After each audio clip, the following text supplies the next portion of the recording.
সফলতা পেতে চাইলে এই 3টি কাজ অবশ্যই মেনে চলতে হবে। 1 নাম্বার, কঠোর পরিশ্রম করুন। আপনি যদি কঠোর পরিশ্রম করেন দেখবেন আপনার জীবনে আপনি অনেক কিছু করতে পেরেছেন, অনেক বড় বড় কিছু আপনি অ্যাচিভ করতে পেরেছেন। যে মানুষ তার জীবনে পরিশ্রম করতে পারে না, কঠোর পরিশ্রম করতে পারে না, সে তার জীবনে কোনো কিছু করতে পারে না, এটা আপনাকে মানতে হবে। এখন আপনি কঠোর পরিশ্রম করবেন তাই বলে এমনটা নয় যে আপনি গাধার খাটুনি খাটবেন।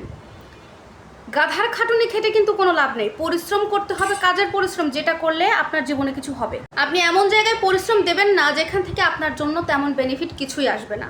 বুদ্ধিহীন পরিশ্রম কখনো মানুষের জন্য ভালো কিছু বয়ে নিয়ে আসে না।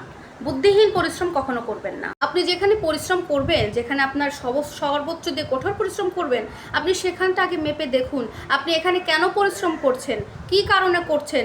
আপনি এখন যে অবস্থায় আছেন 6 মাস পরে আপনার স্টেবল ঠিক কোথায় গিয়ে দাঁড়াবে, আপনি সব ক্যালকুলেশন করে তারপর সেখানে পরিশ্রম করুন। সফলতা আমরা কে চাই না বলেন? আমরা সবাই সবার জীবনে কিন্তু সফলতা পেতে চাই, কিন্তু এই সফলতা পেতে চাই শুধু মুখে বললে কি সফলতা হাতে চলে আসবে?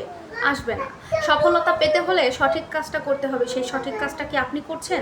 সব কিছুর এক কথা, দিন শেষে যদি আপনার হাতে মানি না আসে, আপনার কাছে যদি টাকা না বাড়ে, তাহলে আপনি সেখানে কখনো পরিশ্রম করবেন না। আপনার গাধার খাটুনি শুধু শুধু অজায়গায় করবেন না। 2 নম্বর হচ্ছে আপনার মধ্যে 100% কনফিডেন্ট থাকতে হবে।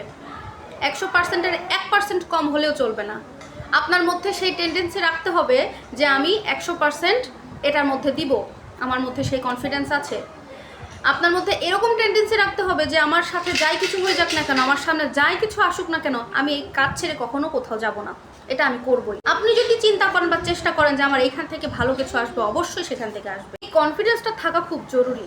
এই কনফিডেন্সটা যদি আপনার মধ্যে থাকে তাহলে আপনি সফলতা পাবেন। এখন ধরেন আপনি সাধারণ একটা উদাহরণ দেই, ফ্রিল্যান্সার আপনি হয়েছেন, ফ্রিল্যান্সিং করছেন বা ফেসবুকে কন্টেন্ট ক্রিয়েশন করছেন বা যে কোনো কন্টেন্ট ক্রিয়েশনে আপনি গেছেন, ইউটিউব হোক বা ইনস্টা হোক, যেখানেই হোক আপনি গিয়েছেন ফ্রিল্যান্সারে।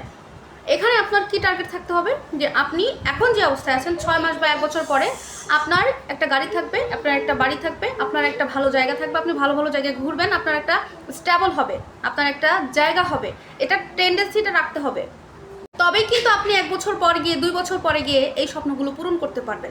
আপনার যদি সেই চিন্তা ভাবনায় না থাকে, আপনার যদি স্বপ্নই না থাকে, তাহলে আপনি সফলতা কিভাবে পাবেন বলেন? মানুষের মধ্যে রাখতে হয়, স্বপ্ন রাখতে হয় এবং সেই অনুযায়ী কঠোর পরিশ্রম করতে হয়, তবেই দুটোতে মিলিয়ে সফলতা অর্জন হয়। এমন স্বপ্ন কখনো দেখবেন না যে স্বপ্ন আপনাকে ঘুম পাড়িয়ে রাখে, তার থেকে এমন স্বপ্ন দেখুন যে স্বপ্ন আপনাকে ঘুম পাড়তে দেয় না।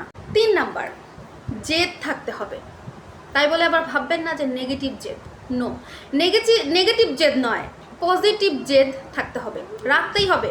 যে পুরুষের মধ্যে পজিটিভ জেদ নেই সে পুরুষের মধ্যে সফলতা জীবনেও আসবে না। বাংলায় একটা প্রবাদ আছে জানেন কি?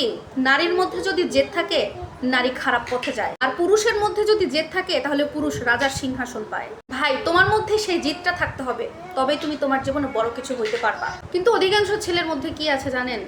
ধ্বংসকারী জিনিস আছে, যেটা ধরেন আপনার টাকার দরকার, টাকা দিচ্ছে না, বাবা মার সাথে কোনো সমস্যা হয়েছে বা কারোর সাথে রাগারাগি হয়েছে, আপনি বাসায় এসে রাগ দেখাচ্ছেন, ফ্রিজ ভাঙতেছেন, টিভি ভাঙতেছেন, থালাবাটি ভাঙতেছেন, বাড়ি ঘর উলট পালট করে দিতেছেন। এগুলোকে তো জিদ বলে না ভাই, এগুলোকে বলা হয় হচ্ছে ধ্বংসকারী জিনিস।